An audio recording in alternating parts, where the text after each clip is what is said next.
Assalamu alaikum and namaste. Welcome back to another session with your Wow Chef at whatever.com. Today we are going to learn parathas. In one of our earlier sessions we learned how to make chapatis. When you make the chapati into a layer or stuff them with a filling, they are called parathas. Parathas are very popular in northern part of India.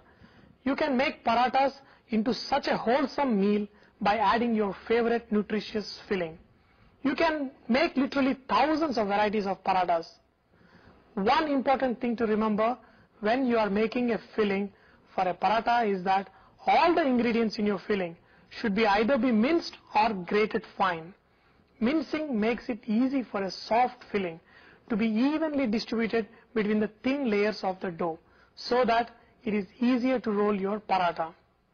If you have green chilies or any ingredients that is not minced, it will tear your paratha when you roll.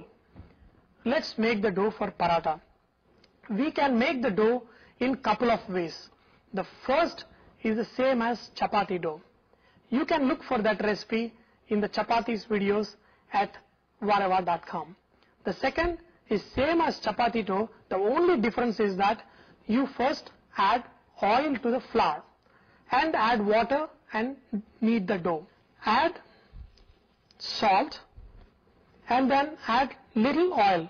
Mix it up a little bit and add water. This process of adding oil earlier to the dough makes the paratha slightly crispy when it is done. Don't add too much oil, as excess oil can make it brittle like the samosa dough, and it will tear the dough while rolling. Remember the general rule that it usually takes around 55% of water. Like if you have 100 grams of flour, it will take 55 ml of water. Knead the dough well. If you knead the dough well, when you roll you can make as thin as possible, and that helps in our paratha making. After you knead the dough, add little more oil on the top. Now the dough is ready. All you have to do is rest the dough for like 15-20 minutes. Now that the dough is ready, we will make the stuffing. Stuffing can be made in two ways. First, you can add all the raw ingredients together, mix and make a quick filling. On the other hand, you can cook the ingredients beforehand and use that as a stuffing. I prefer the cooked version as it always turns out tastier. Let's make aloo paratha. Remember always that you need all your ingredients finely grated or finely chopped. So let's see how if you want to make it really quick. Add little salt. You could use cumin powder. You can use little coriander powder, little chili powder. You can add green chilies chopped finely and coriander leaves. You can add little chaat masala also to your parathas. All you have to do is make into a nice medium size fistful ball and then use it as a stuffing in your parathas. Now we are making a cooked version. In this version we are not going to add any whole spices. Even if you want to add cumin, you will add cumin powder. Add some ginger garlic paste, add some minced onion, add jeera powder, add your little green chilies, little chaat masala, chopped coriander, add salt, and if you want to add little chili powder, you can add and mix it good. I like to cook the ingredients because they bring out a nice flavor, and when I eat my paratha, I don't have to taste any raw spices in it. Now the spices are cooked, now I can smell nice aroma. Then you add your grated potatoes and mix it real good.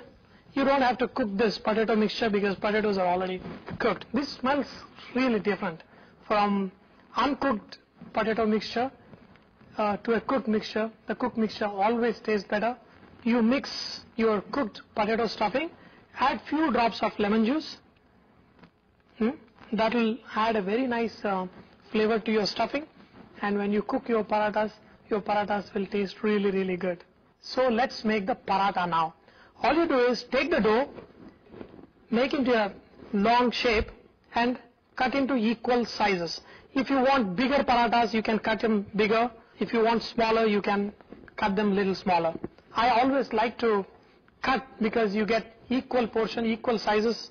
To add a stuffing into a dough, you spread the dough with your fingers. Make the edges thin. You could use rolling pin also. Center a little more thicker than the edges. Now you can put your filling in the center and pull the edges.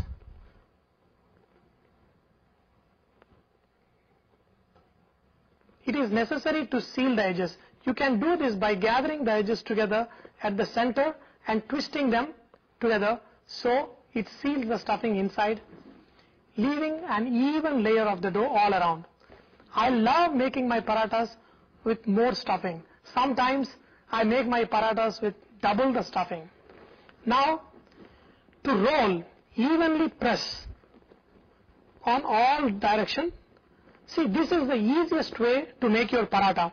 Sometimes when you roll your paratha, you may see bubbles. These are the air bubbles that are left inside when you sealed it. Just take a fork, press it up. Now you can see that the stuffing is sealed inside very well. All you do is take the rolling pin and evenly make into a 1/8 inch thickness. Some people prefer it a little thicker. If I use more stuffing, I would make my paratha a little thicker. After that, dust off any excess flour. A good paratha, if you see very carefully, you can literally see the stuffing inside at all the edges. You can see little coriander sticking out from inside, but it has not come out. The reason it has not come out is because you made a smooth, fine minced stuffing. So now you put this on a hot griddle. Now, in case if you don't get even coloring, take a cloth or a paper towel and press those areas which don't have even coloring until it becomes evenly brown in all the areas. Add a good amount of butter and kind of shallow fry the paratha and enjoy it with a big glass of lassi or pickle and yogurt. When you make your paratha at home and eat, do not forget to say, Vare Vah. Remember to post your recipes, videos and cooking tips at vareva.com so others may benefit from your great cooking. Thank you.